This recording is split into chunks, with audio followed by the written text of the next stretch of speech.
રાજકોટના જસદણના Atkot Sardar Patel ચોકડીથી Ambaji farm house સુધીના રોડના કામમાં ભ્રષ્ટાચારના આક્ષેપો થયા છે।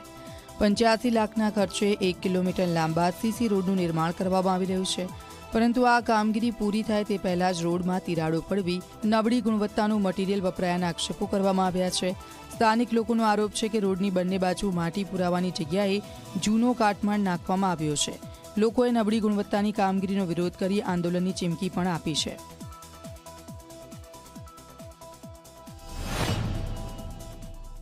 रोड तो कम्प्लीट थई गयो छे, एमां अमुक जग्याए रोडमां तिराडू पण पड़ेली छे अने रोडनी बंने साइड जे माटी काम करवानुं होय तो माटी कामनी जग्याए ए लोकोए कोन्ट्राक्टरे के जे एक कोईनुं मकान जूनुं पड़ेलुं एनो काटमाळ होय ई बंने साइड एने दबावी दीधो छे, जे खरेखर तो त्यां माटी नाखवी जोईए। काटमाळ नाख्यो छे, माटी पूरी भरी नथी, बे साइड कડું છે અને સાઈડમાંથી ખોતરીને જે માલ નાખવામાં આવ્યો છે તે માટી નાખીને કામ પૂરું વ્યવસ્થિત કરવા માટેની અમારી રજૂઆત છે।